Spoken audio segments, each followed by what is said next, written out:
Hi there, I'm Katie, and today I'm joined by Becky James. Hello. Hi, Katie. Hi. And Becky's going to create this beautiful card using the Roald Dahl collection. And you've used lots of lovely techniques on here. What are we going to be doing today? Well, first of all, I'm going to show you how to make the frame. We're going to do a little bit with some tissue paper on there. And we've got some little lovely moving parts here that I'm going to show you how to make. I'm going to make a lovely little house focal point and these fabulous little flying sentiments, which I think they really remind me of kind of that quirky Roald Dahl sort of feeling. Great interactive elements. Yeah, so that's what we're going to do today. Lovely.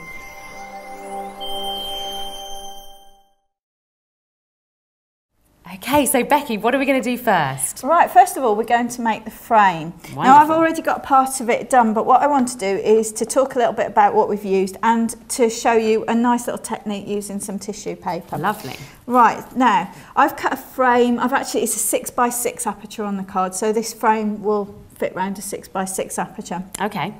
And it's just card, but what I've covered it with is this fabulous Roald Dahl adhesive paper. Oh, yeah. Now, what idea I had with this, because this is all full of, you know, Roald Dahl's language and that sort of thing, and it's great. And in the papers that go with this range, you've got the language, but there's also a paper that has all the sort of the dots and the spots on. Yeah. And what I wanted to do was mix the two together. Okay. So what I've done is I actually covered the frame with this. Okay. And then I die cut some circles out of tissue paper. Oh, I see. Now, little tip: start off with your lighter colours first, and then you build your darker colours on top.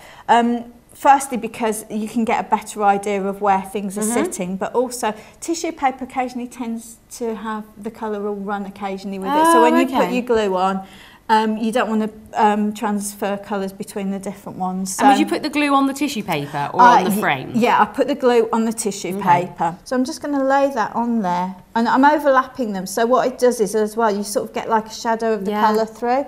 Just get a piece of tissue paper, fold it over there, and just dab it down, and away you go.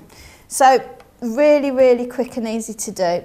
So all I'm going to do now, just take the back off and stick this down onto my card, and I'll show you the card in just a second. So what I've already done here, put my aperture, covered it with acetate, and I've put acetate on here. Oh, yeah, that's good. So that we can see through, but also it gives me a bit of strength for some of the extra elements that are going to go over that. Okay, so. Right, so let's pop that to one side, and I'll come back to that in a second. The next thing that we're going to make is the little house that I showed you. So that's this one. That's this little element here. And I've already done some bits of it, but we're going to put it together. But what I wanted to show you was that they're in the Ultimate Die Cut pack, which has got tons of stuff in there. Fantastic. I just looked at it and I was just like, wow, overwhelmed. There is so much I can do with it. And believe me, when I've been working with it, it's almost all gone now. So really? It really has.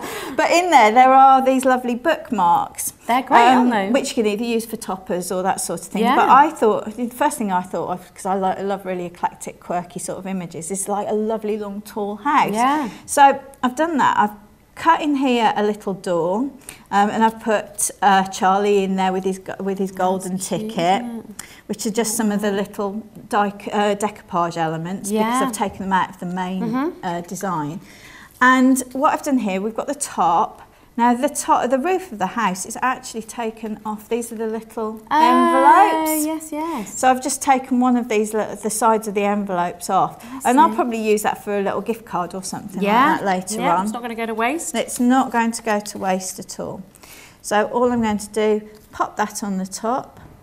And you've put on a little bit of trim there, haven't you? I have. These are the Roald Dahl trims, and I love these little pom-poms. I love the bright green as well. And the golden ticket ribbon bows. Yeah, that's really lovely. Absolutely. And then I think one of the things about Roald Dahl is all the quotes and the words. They're so part of the whole feel of it, isn't it? So I've got one of the quotes here, which I'm just going to pop on the front of here. It's actually one of the Charlie and the Chocolate Factory quotes. And that's a really lovely sentiment for a birthday, isn't it? It says, Tremendous things are in store for you. Many wonderful surprises await you. That's lovely, isn't it? I really like that. Right, the next little thing, and again, these are in the Ultimate Decoupage packs, and I saw it, and I know that they're little candy lollipops, but to me they were trees. And they are in there. They're die cut, so you just pop them out. So you get, and you get the base of the candy stick, and then you get an extra little bit that goes on the top. And this is what we're going to do, is make this so it twizzles round. I love it. I love all these sort of individual elements. Right, so what I'm going to do, old Brad, basically. It's just an old One Brad. out your stash. One out my stash. Pop it through the centre. If you can get one that's quite flat on the top, that'll help. Lovely. And to get the back flat, just press it down on your glass mat, and that'll just make that really nice and flat straight away. Tip. Right, bit of glue on there. That on there we go, and then I'm just going to decorate the centre with a gem just to give it a bit of sparkly, because you know me, I like extra special. Yeah, there we go. Oh, that's so cute. It just really makes it stand out nicely there. So there you go. So literally then, and it just twists, isn't that? And it's so quick and clever. simple. Next little bit, really, really simple. As I said to you, there's so much in there, so many of the characters. So all we're going to do is just layer up some of the characters BFG here. there. Yeah, we've got BFG. And all I'm doing, basically, when you're doing this at home, I'm obviously quite used to doing this, but when you're doing this at home, lay them out, take a little snapshot of them, and then take them all off and stick them down properly. Oh, that's a great tip. And you haven't got to like worry a second time where you want to put everything once you're happy. Right, now then, I love the idea.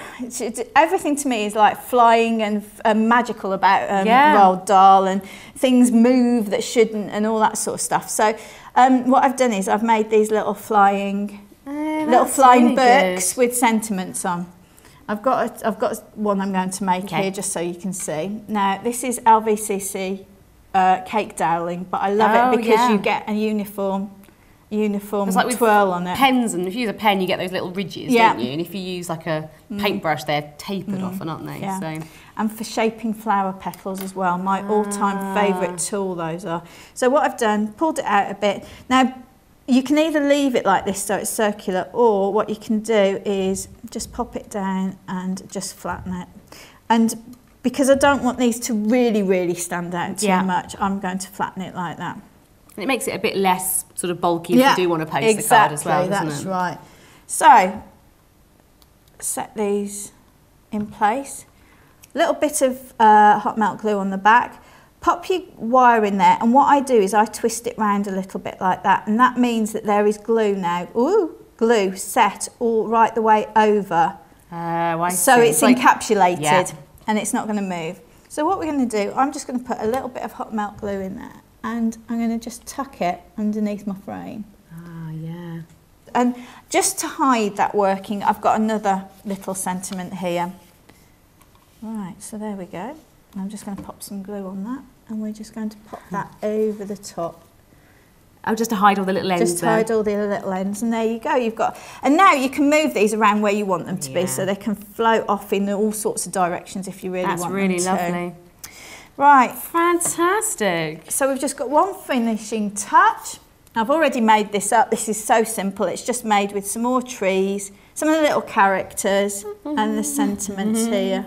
So we'll just pop that in the centre. And the nice thing is you'll see little highlights of this through the front of the card. Yeah. Then. There we go. And that's it. Amazing. Brilliant. If you'd like to see more details about Becky's project, do pop along to docrafts.com, and you can find all the instructions for everything she's created and all the bits and bobs that she's used as well. We'd also really like to see what you've been making. We'd really like to go along and love to see. We could leave you some comments. If you upload your project to your gallery at docrafts.com, we'll come along and have a little look as well. You can also share your projects on our Facebook page. The details are on screen now. If you've got a question, we'd really like to hear those too. We could answer them on our Facebook page or even on a future episode of In the Studio. Until next time, happy crafting.